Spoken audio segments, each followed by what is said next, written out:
Someone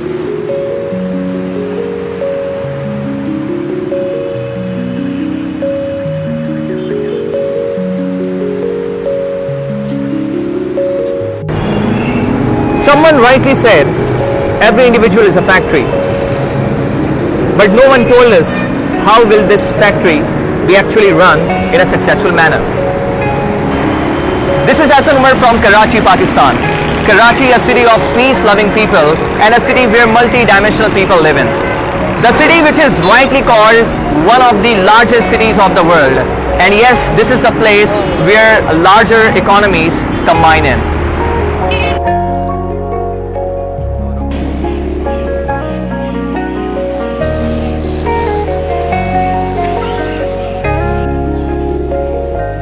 A culturally enriched city where you will find peace-loving people not only here and there, but here you will find those people who come from different parts of the country to find their jobs, to start their businesses, and to just push up the economy in a greater way.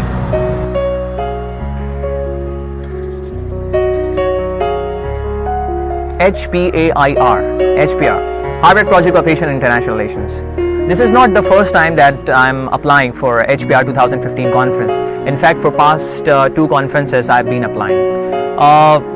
Like last time when I was conference ambassador for HPAIR Harvard Conference as well as the Asian conference, it was truly an amazing experience for me. Because here you find a platform where a number of people from all over the countries, they gather together through different panels. You get the chance to interact with them. Apart from this, when the journey of ideas sharing it initiates, it is something which is beyond of explanation. So this time again I'm hopeful for getting selected as a delegate in HPAIR 2015, especially HPAIR Harvard Conference this year's theme, which is Asia's Blueprint for Growth, Building an Inclusive Future. This is something which really attracts everyone whoever has interest to know something about Asia's growth and its economy.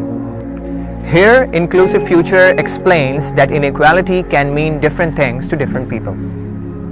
Since here we are more concerned about Asia, that is why everyone knows that Asia has the fastest growing economy in all over the world.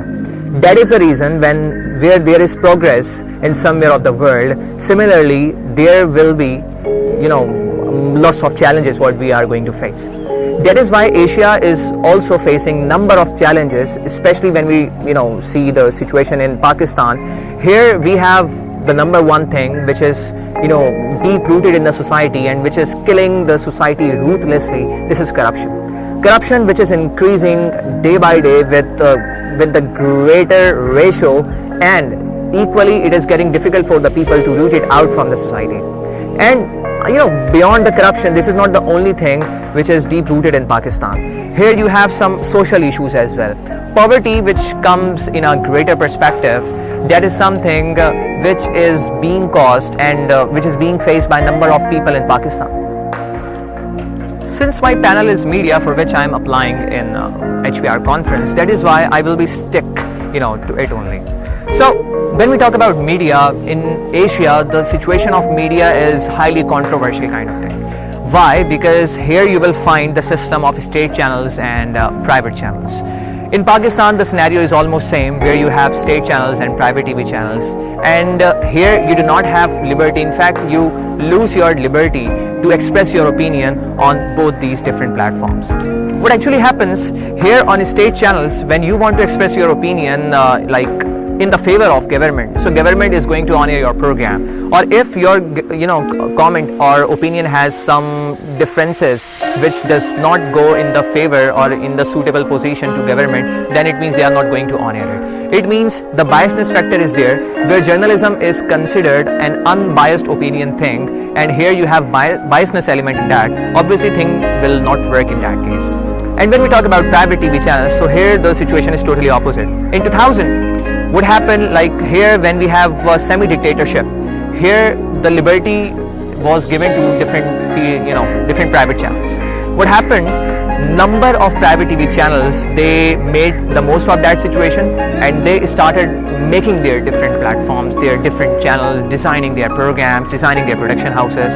So one thing which could be taken as a positive thing was the job opportunities what the media channels created for the masses.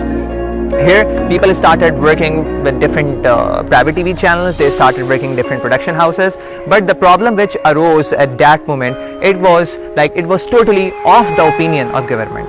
It means if government is going to do something positive or like for the betterment of the society, your private TV channels are not going to focus it.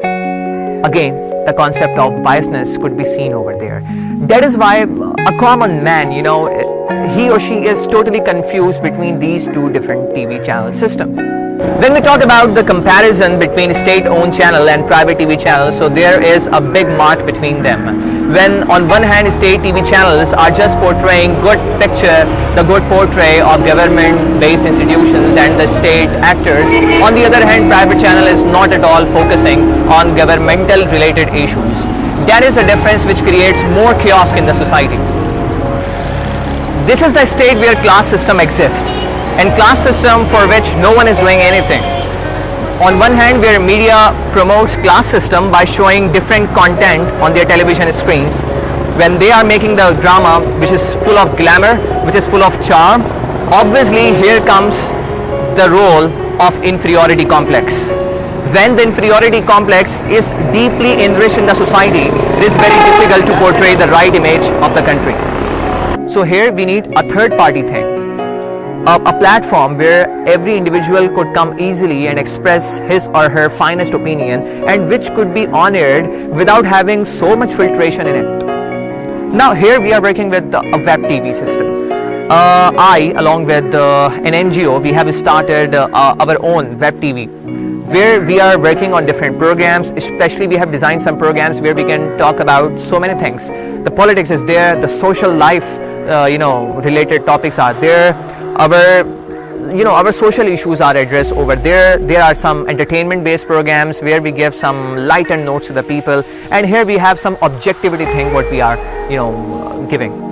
Since our focus is towards a theme which is all about ending this inequality from the world and taking maximum participation in a collective manner, that is why I would suggest that we all should be working towards the implementation of Millennium Development Goals, as known as MDGs. Here we have a lot of things to work on, but sometimes there is an issue of available resources. Like those youngsters who really want to do something, they are lack of resources sometimes, and sometimes they face certain issues which are not acceptable according to their society.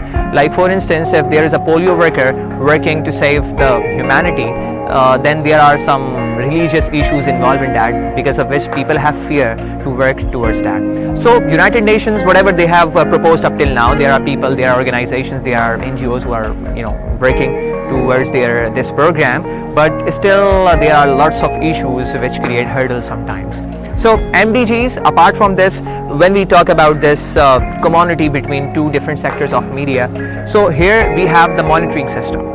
Social media is highly addictive these days. People are so much up to it. Here comes the opportunity where we can make certain short clips, certain short videos. I have already proposed the idea of web TV. Because of or by involving such things into our medium, I believe that here people will have this much sensibility where they could deliver the right thing at the right time. And this factor of common sharing of videos towards one platform, it will also encourage the participation among the people, and it will also work on eradication the inequality which exists in our society. That's all for my submission of scholarship application for HPAIR 2015. Thank you very much for watching it, and I really look forward to attending HPAIR 2015.